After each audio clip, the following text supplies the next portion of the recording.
네, 찬양 읽겠습니다.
아멘. 귀한 찬양 감사드립니다. 오늘도 예배 오신 여러분들 주의 이름으로 축복하고 환영합니다. 옆에 있는 분들에게 인사하겠습니다. 잘 오셨습니다. 한 번 더 인사하겠습니다. 흐름을 바꾸는 전도자 됩시다. 아멘. 벌써 시간이 많이 지나서요. 지난주에는 저도 나주로는 너무 더워가지고 에어컨을 켜고 다니는 우리 시간표가 되었습니다. 또 우리 코로나 사태도 우리 계속 시간이 진행되어지는 가운데 또 현장에서 그 코로나 백신이 또 접종되어지는 사건도 생기고요. 그래서 자꾸 세상에서는 우리에게 시간이 지나가면서 좋아질 거라고 얘기하지만 사실은 현장은 실제로 좋아지기보다 또 고통이 계속 반복되어지고 있습니다. 얘기 듣기로는 우리 지난주에 우리 백신을 맞았던 우리 교회 성도님은 너무 아팠다면서 죽다 살아났다면서 여러분 사실 우리가 도움이 되려고 맞은 건데 또 한편으로는 우리를 너무 힘들게 하는 상황이기도 합니다. 여러분 그래서 우리는 잘 봐야 됩니다. 세상은 계속 우리에게 그냥 잘 될 거야 라는 것에 희망을 얘기하지만 사실 성경은 하나님 떠난 인간은 결국 점점 어려워지고 있음을 말하고 있습니다. 여러분 그 어려워지고 있는 현장 가운데 우리는 오늘 뭐 해야 되겠습니까? 불평하거나 원망하거나 아니면 힘을 내야 되겠습니까? 아니요, 우리는 다시 말씀 앞으로 돌아가야 되겠습니다. 여러분 우리가 지금 사사기 말씀을 보고 있는데 사사기가 21장까지 내용이지만 벌써 13장 우리 오늘 들어오면서 마지막 사사 12번째 사사 삼손에 대한 내용을 보게 되어집니다. 여러분 사사기에 대한 내용을 여러분 보시면 아시겠지만 지난주에 봤던 우리 입다와 그리고 그 이후에 있는 모습들을 보면서 우리가 흐름을 바꿔야 되는 이유가 하나님의 사사를 보내시지만 이스라엘의 악은 계속 반복되어지고요.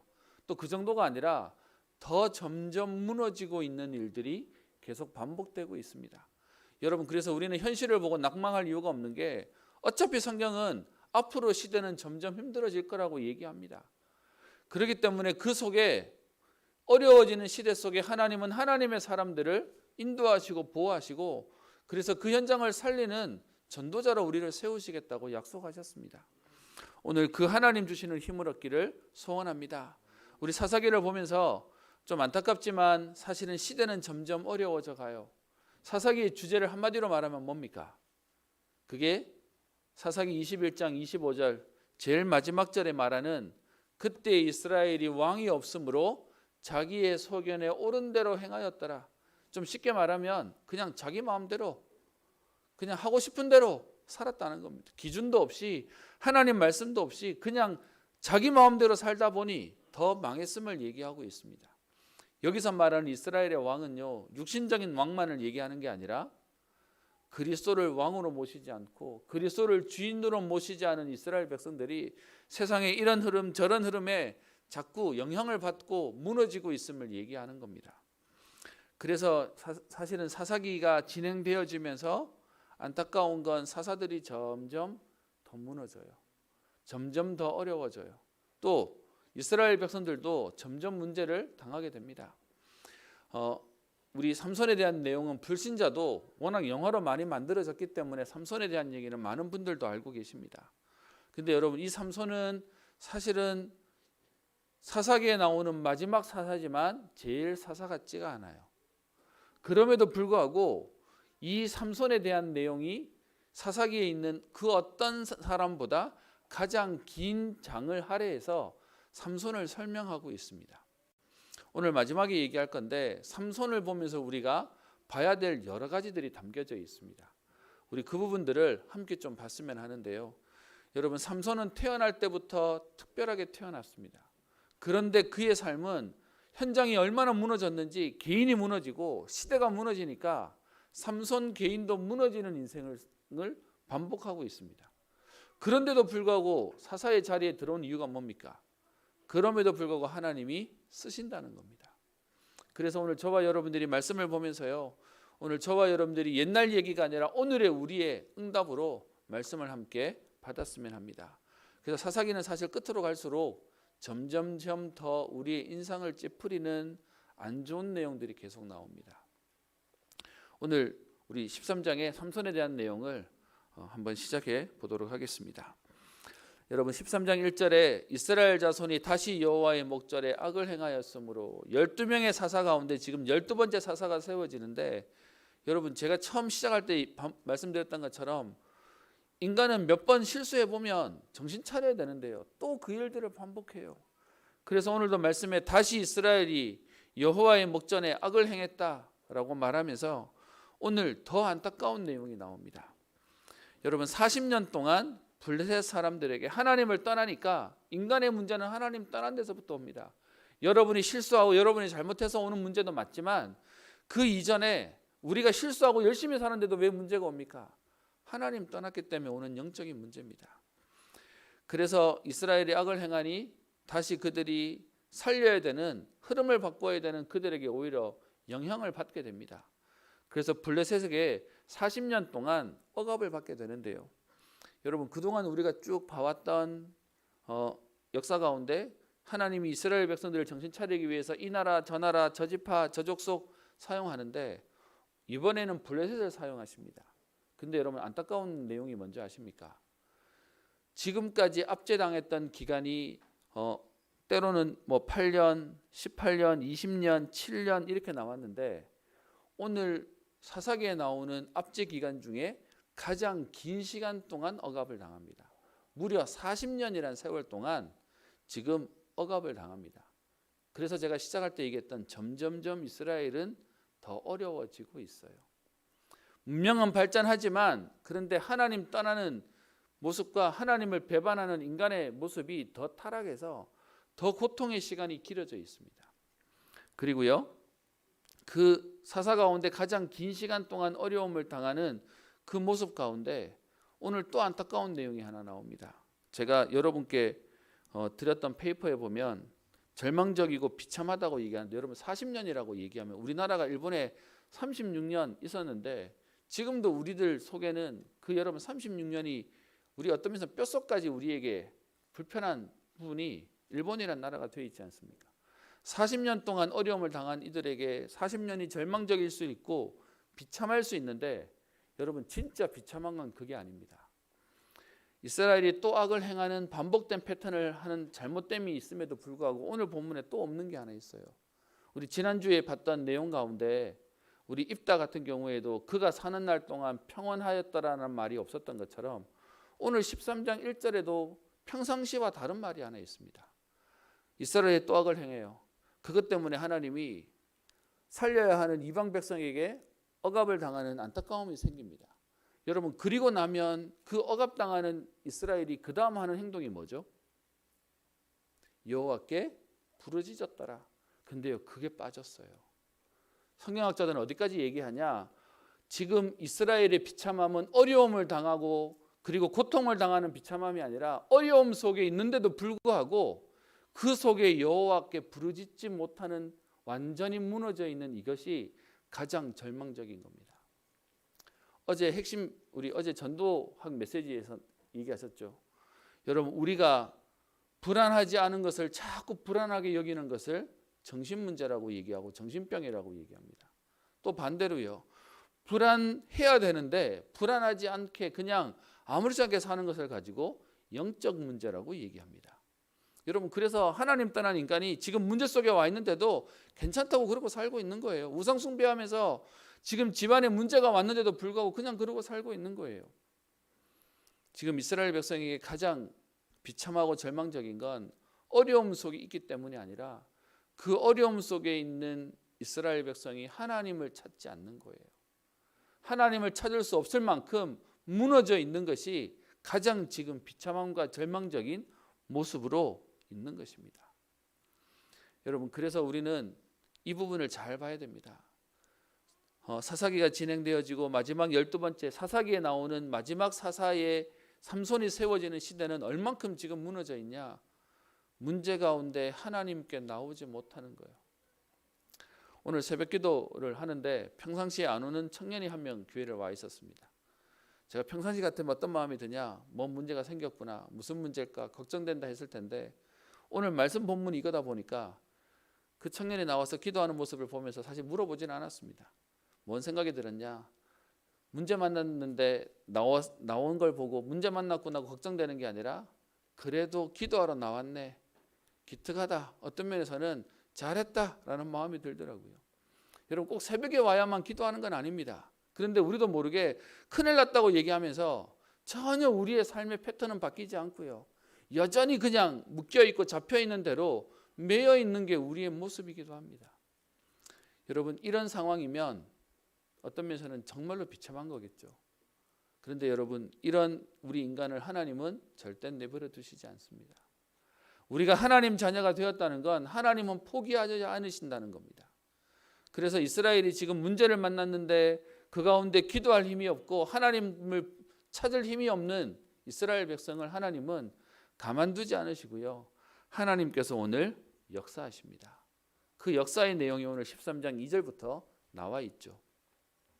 40년 동안 블레셋 사람의 손에 억압을 당하던 이스라엘이 그럼에도 기도하지 못하는 그들에게 오늘 하나님께서는 중요한 시작을 하십니다.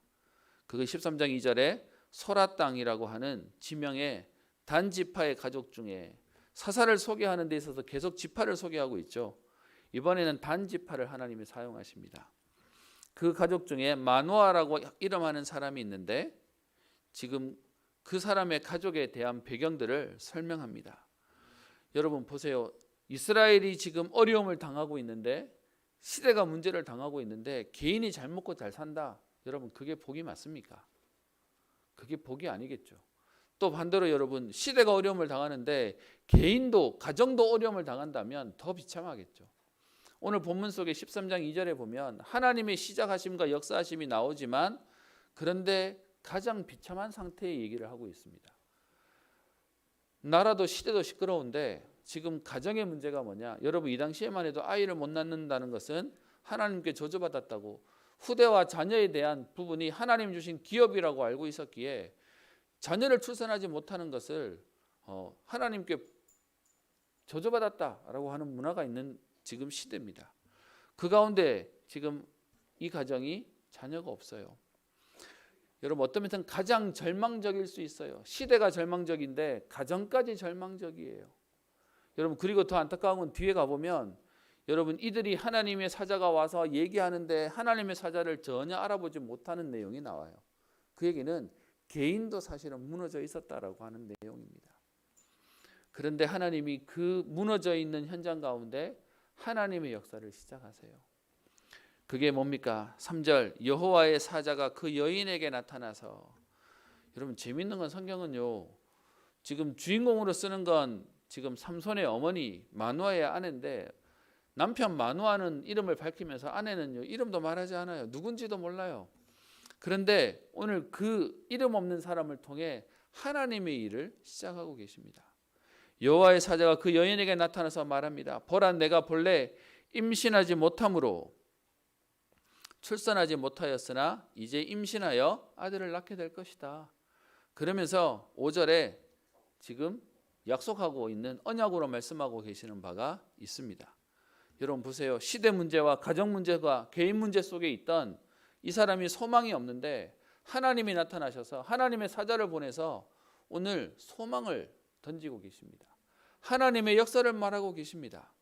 우리는 생각하기에 내가 기도하지 못해서 내가 어떤 면에서 열심히 없어서라고 얘기하지만 우리와 상관없이 하나님은 우리를 포기하지 않으십니다. 그래서 그 사자가 5절에 내가 임신하여 아들을 낳으리니 그의 머리 위에 삭도를 대지 말라. 이 아이는 태에서 나옴으로부터 하나님께 바쳐진 나실인이 됨이라. 여러분 이 당시 우리 사사기가 기록된 시대만 해도요.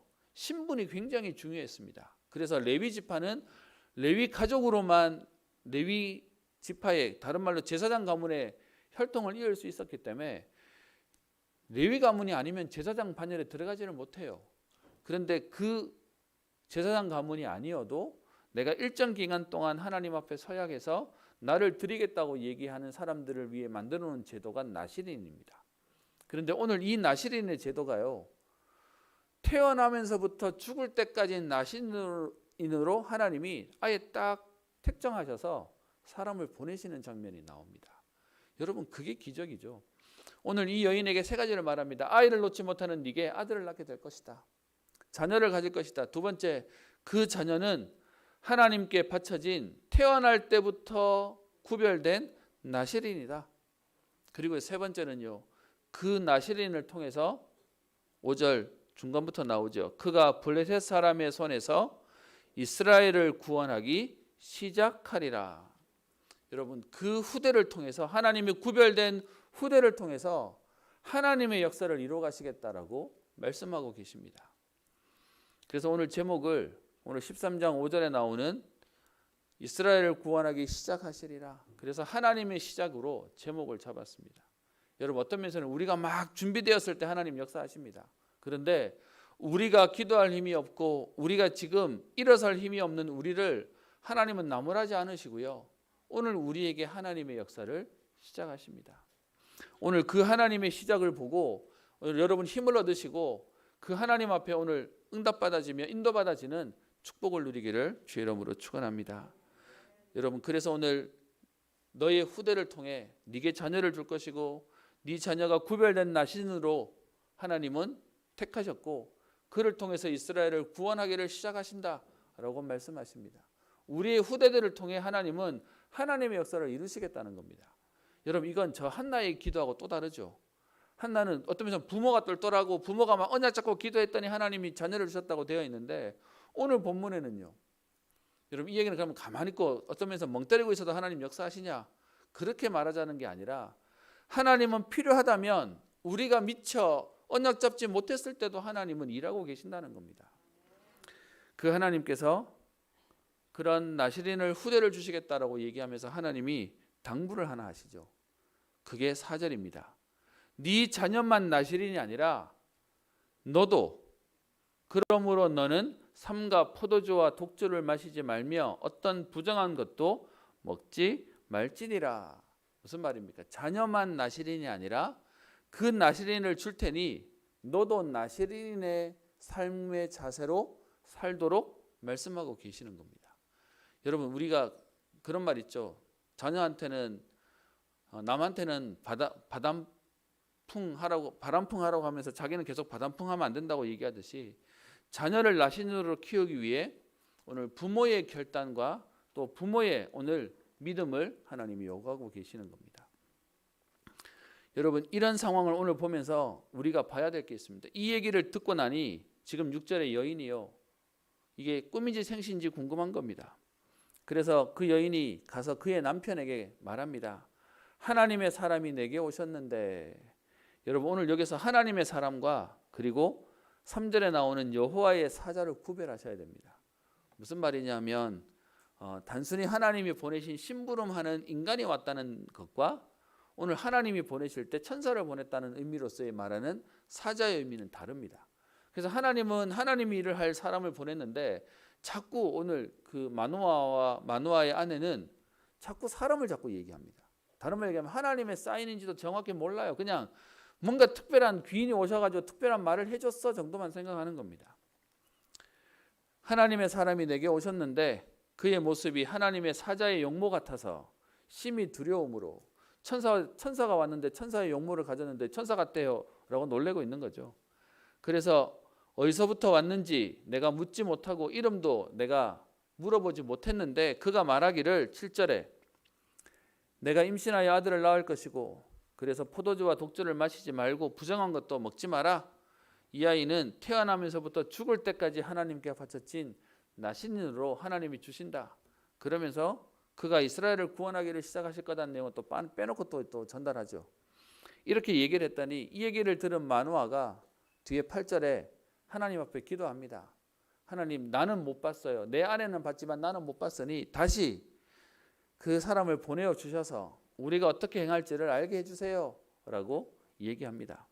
여러분, 이렇게 기도하면 여러분 우리 입장에 하나님이 마누아에게 보여주실 수 있잖아요. 근데 보면 재밌는 건 여러분 9절에 하나님이 마누아의 목소리를 들었지만 또 어디로 먼저 보내죠? 그의 아내에게 또 먼저 보내요. 둘이 떨어져 있는데 같이 있을 때 보내면 되겠는데, 떨어져 있을 때 지금 밭에 앉아 있는데 또 하나님의 사자를 보냅니다. 그랬더니 이제 마누아의 부인이 급하게 달려와서 남편에게 얘기하죠. 전일 내게 오셔서 말씀하셨던 그분이 또 오셨습니다. 그래 쫓아가서 지금 얘기합니다. 그래서 거기에 대한 내용이 11절에 전에 당신이 여인에게 말씀하셨던 그 사람 맞습니까? 12절 맞다고 얘기하고 그러면서 우리가 어떻게 해야 되겠습니까? 그래서 13절 14절에 내가 여인에게 말한 것을 그대로 해라 라고 말하면서 나시린의 규례를 얘기하고 있습니다. 여러분, 나시린의 규례는 민수기 6장 1절부터 8절까지 내용에 보면 나시린을 이렇게 해야 된다고 하는 규례들이 나와 있습니다. 여러분, 거기에 보면 사실은 여러분 좀 쉽게 보시면 되는데요. 거기서 포도주를 먹지 말라라고 얘기하고 독주를 먹지 말라고 하는 내용을 포도주 그걸 얘기하겠습니까? 내용의 의미를 우리가 잘 봐야 되는 건데요. 그 당시에 여러분 이스라엘이라고 하는 나라는 물이 귀한 나라고 그래서 그들이 음료수처럼 마시는 게 있는데 그게 포도주였습니다. 여러분 그 포도주는 따로 술을 담지 않아도 오래 놔두고 숙성하면 이렇게 알코올이 생기는 것도 여러분 알고 계실 텐데요. 그래서 그들에게는 그냥 주식처럼 먹는 거였습니다. 근데 여러분 그 주식처럼 먹는 걸 먹지 말라고 하는 이유가 뭡니까? 남들과 다른 인생을 살라라고 얘기하는 겁니다. 여러분 생각에 하나님의 자녀가 여러분 남들이 누리는 거 뭐가 문제 되겠습니까? 어떤 면에서 하나님 자녀에게 주신 자연을 불신자는 누리는데 하나님 자녀가 못 누린다. 그것도 이상한 거겠죠. 근데 나시린의 규례는 단순히 포도주를 마시지 말라는 의미가 아니라 남들과 다른 인생을 살라라고 얘기하는 겁니다. 여러분 여쭤보겠습니다. 정말로 여러분 교회 다니는 사람은 술 먹으면 안 되나요? 아니요. 신약에는 그렇게 말하지 않죠. 약으로 쓰려거든 그거 뭐 필요하다면 또 술도 먹어라라고 또 얘기하고 있습니다. 여러분 진짜 중요한 건 우리의 마음가짐과 우리의 삶의 행동을 바꾸라고 얘기하는 것이죠. 그래서 여러분 불신자들이 지금도 오해하고 있는 게 교회 다니는데 제일 불편한 게 제사 지내면 안 된다는 얘기와 술 담배 끊어야 된다라고 생각해요. 여러분 어떤 면에서는 죄송하지만 너무 잘못 우리가 복음이 현장에 잘못 전달되어져 버렸습니다. 정말로 하나님의 관심이 그겁니까? 아니에요. 진짜로 하나님 원하시는 건 그리스도가 누군지 제대로 알고 하나님 만나라고 얘기하는 것이지 이거 해라 저거 하지 마라에 대한 의미가 아닌 거죠. 참 지금 생각하면 너무 안타까운 게 예전에 기도응답 못 받는 사람에게 기도응답 받는 방법이 뭐냐라고 가르쳤던 게 뭔지 아십니까? 그게 주기도문 하루에 한 100번씩만 외워보라고 얘기했습니다. 여러분 지금 생각하면 되게 웃긴데 우리 예전에는 그렇게 가르쳤어요. 또 그게 우리의 중심으로는 사실은 좋은 거였는데 약점이 뭐였죠? 복음을 종교화 시켜버렸어요. 주문 외는 것처럼 만들어버렸어요. 중심은 놓치지 말아야 되지만 방법적인 면에서 우리는 자꾸 모르게 알게 모르게 자꾸 종교적으로 가버리는 거죠. 그래서 나시린의 규례는 술과 포도주와 독주를 마시지 마라. 이 얘기는 다른 삶을 살아라. 그리고 난 뒤에 하는 내용이 뭡니까? 평생 머리를 자르지 마라 라고 되어 있죠.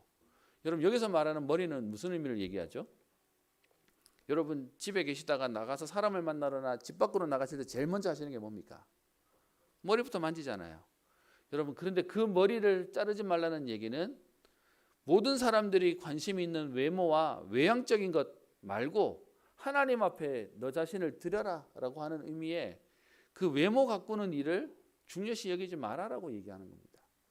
그래서 여러분 머리 자르지 말라 했는데 여러분 정말 삼손이 머리 잘랐더니 힘 빠졌다라고 얘기하면 하나님의 능력은 머리카락에 깃들어 있는 겁니까? 그런 의미로 얘기하자는 게 아닌 거죠.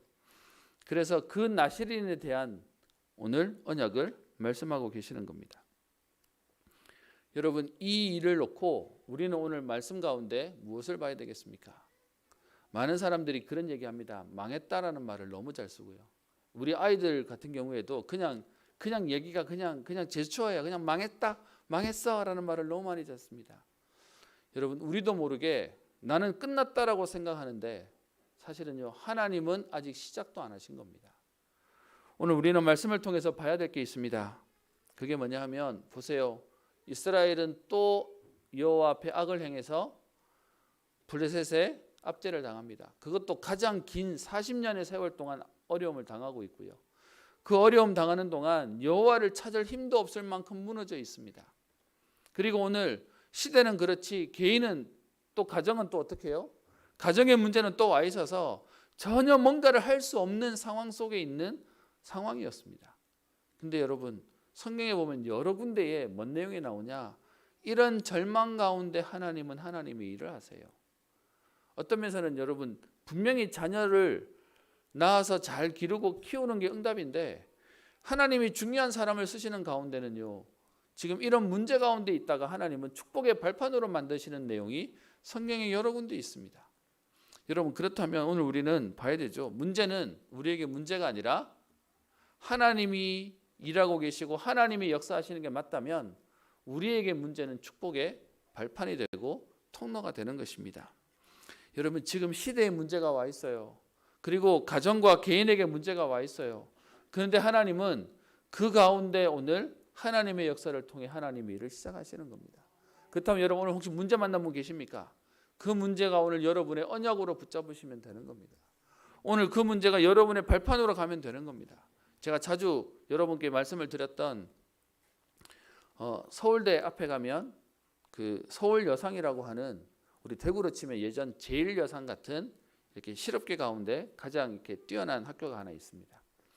근데 그 학교에 현직 선생님으로 계시는 우리 선생님이 계신데, 이분은 남편은 부산대학교 교수님이시고 본인은 서울여상, 지금도 그 학교에서 교사로 재직 중에 계십니다.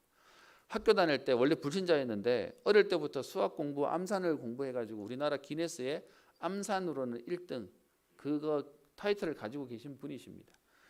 여러분, 그러니까 그분의 수학이라 그런 분위기가 어떤지 이해되죠. 일단 가서 딱 얘기 들으면 수학 선생님 느낌이 확 납니다. 그런데 그분이 친구가 호주의 선교사님 사모님이 되시면서 복음을 알려줘서, 여러분 그렇게 기네스로 머리는 뛰어나고 암산도 뛰어나고, 저는 이분이 계산기 쓰는 거 한 번도 못 봤어요. 뭐 이렇게 하면 그냥 이렇게 하세요 이렇게.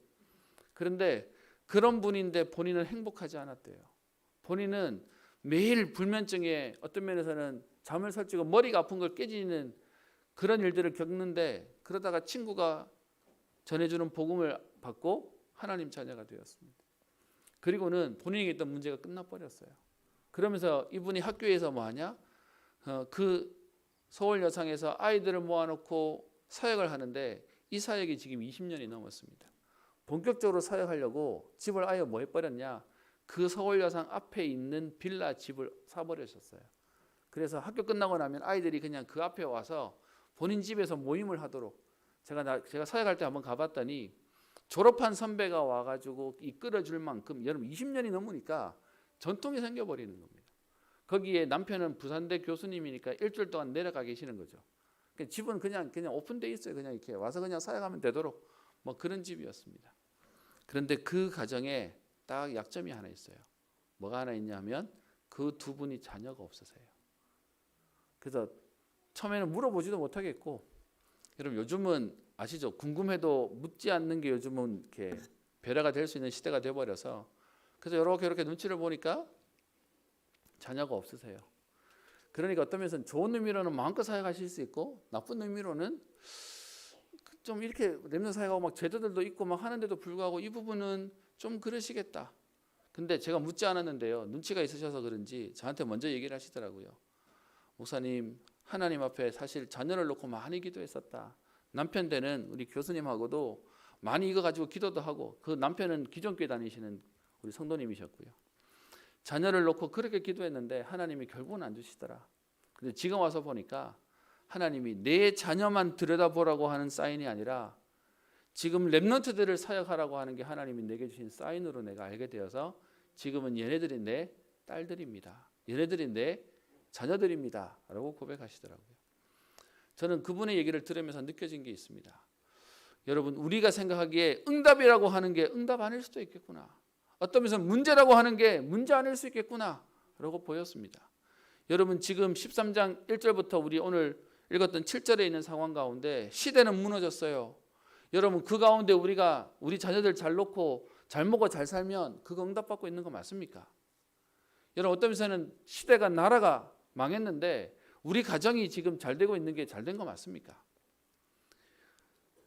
그런데 여러분, 이 문제가 하나님의 역사와 축복을 누리는 중요한 하나님이 도구로 이 가정을 사용하신 겁니다. 그렇다면 여러분, 오늘 저와 여러분들이 있는 모든 문제와 모든 상황은 하나님이 일하시는 응답의 장소와 시간표가 되는 겁니다. 그래서 여러분, 아브라함 여러분 아시죠? 100세 때까지 아이가 없었어요. 그런데 여러분, 그 아브라함을 하나님은 그 기간 동안 믿음의 조상으로 만드는 하나님의 역사가 있었고요. 우리가 알고 있는 한나 같은 경우에도 그때는 여러분 제사장 가문이잖아요. 그런데도 불구하고 아내가 둘이지, 거기다가 하나는 자녀가 있는데 한나는 자녀가 없지. 여러분, 근데 성경 자세히 보시면 사무엘상에 뭐가 나오죠? 그 자녀 있는 그 분인나가 한나를 계속 열받도록 만들고, 그것 때문에 울면서 기도하는 내용들이 생겨지죠. 여러분, 고통이고 문제처럼 보이는데 하나님이 그 한나를 통해 사무엘을 하나님은 키우게 하시는 역사들을 보게 됩니다. 여러분, 성경에 있는 인물들 가운데 여러분 많은 인물들이 평범한 가운데 역사하시는 게 아니라 문제 가운데 하나님은 응답을 만들어 가셨습니다. 여러분, 그래서 진짜 우리가 복음 안에 있다면 오늘 우리에게 있는 문제는 문제가 되지 않는 겁니다. 여러분 보세요. 인간이 문제를 만나자마자 하나님은 포기하지 않으시고 외면하지 않으시고 하나님이 하신 일들이 제가 적어놨습니다. 인간이 선악과 따먹자마자요, 하나님이 하신 일이 뭡니까? 창세기 3장 15절에 여인의 후손을 통해 구원의 약속을 하나님 주십니다. 여러분, 하나님의 심부름하던 천사는 하나님한테 대적했더니 하나님이 봐주지 않고요, 단번에 그냥 땅으로 쫓아내서 그게 사단마귀가 됐어요. 그런데 하나님이 만드신 인간은 범죄했더니 하나님 어떻게 하십니까? 외면하지 않으시고 다시 하나님은 해결책을 제시하세요. 그것이 창세기 3장 15절에 여인의 후손이고요, 창세기 3장 21절에는 가죽옷을 지어 입히셨다라고 되어 있습니다.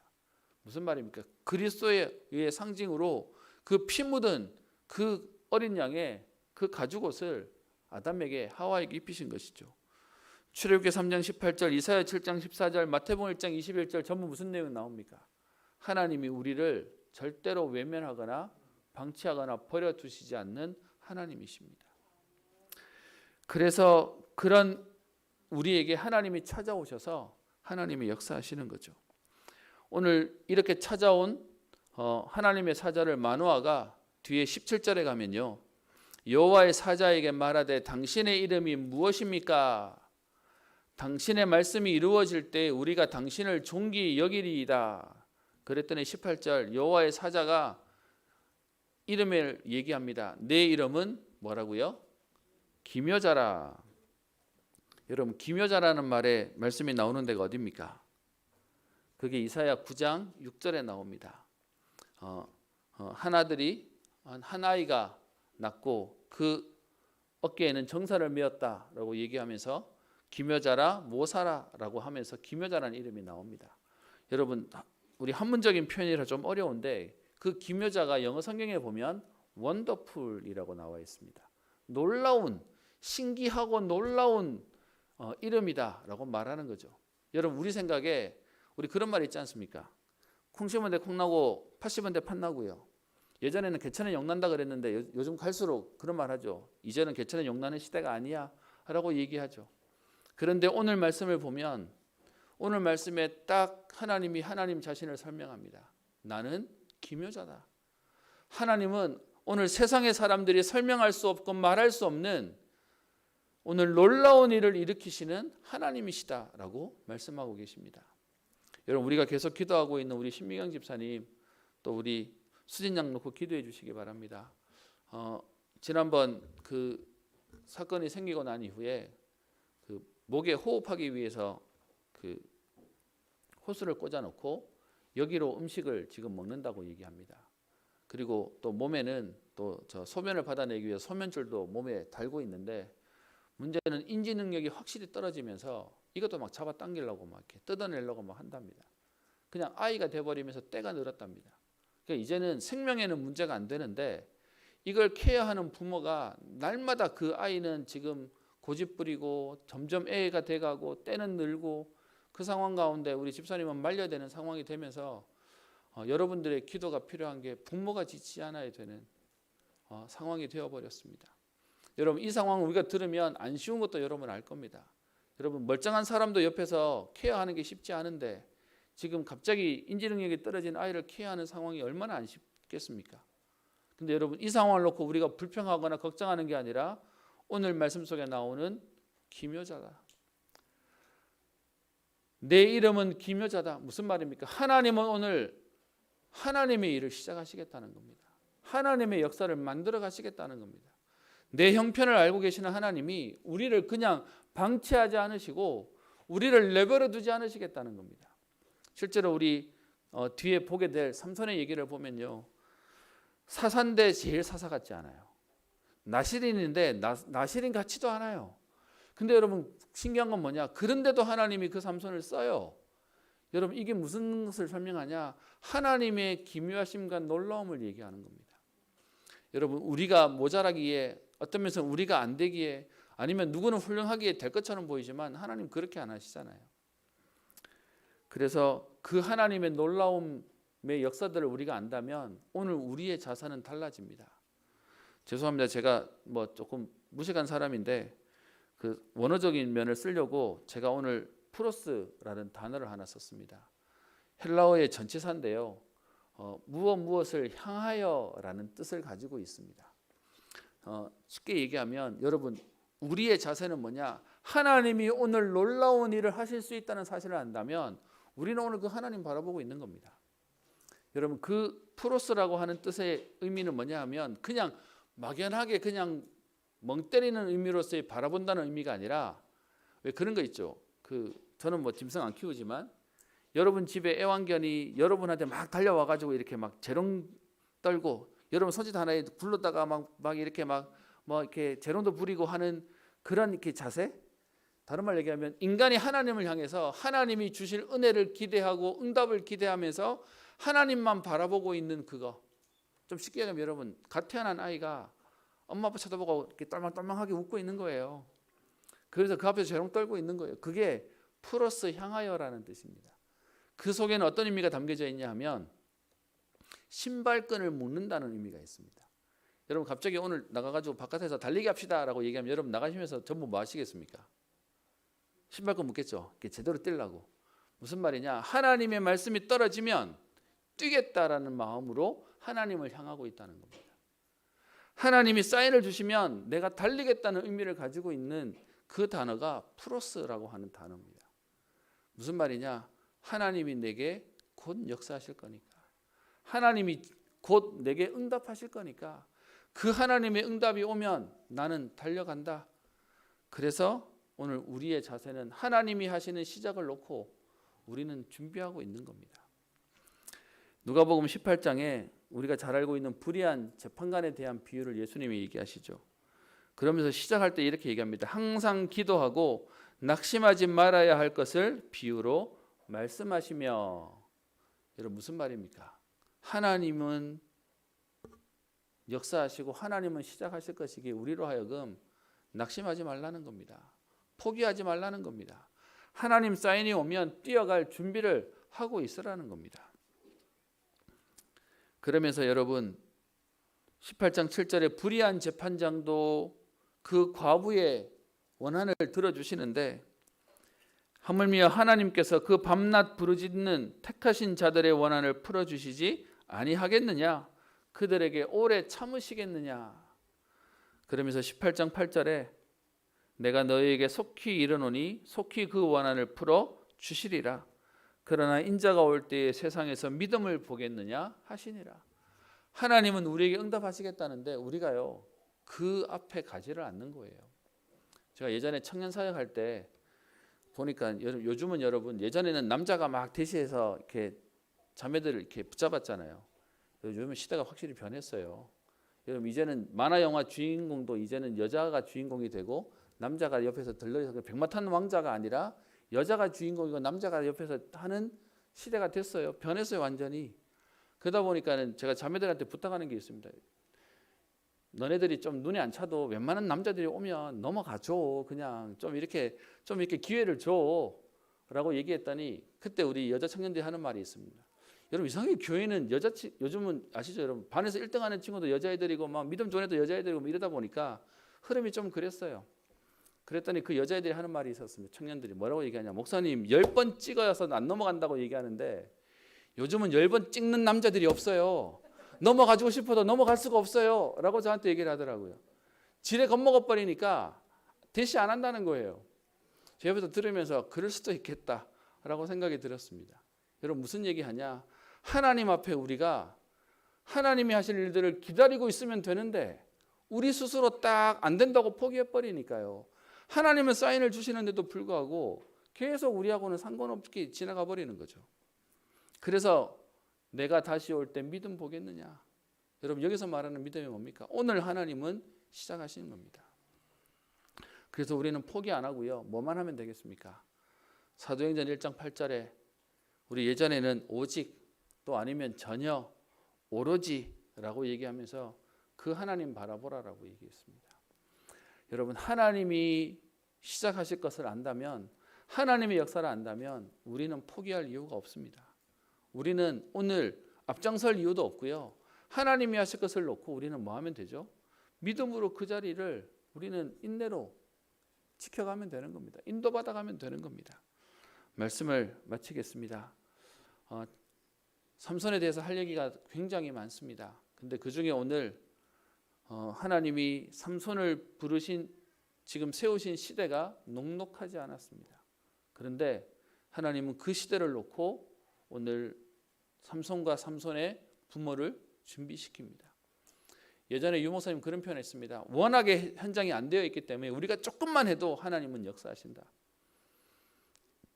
저는 그게 맞다고 생각합니다. 우리가 어떤 면에서는 흠이 없고 우리가 훌륭하지 않아도 워낙 무너져 있기에 조금만 우리가 언약 붙잡아도 하나님은 오늘 하나님의 일을 시작하실 겁니다.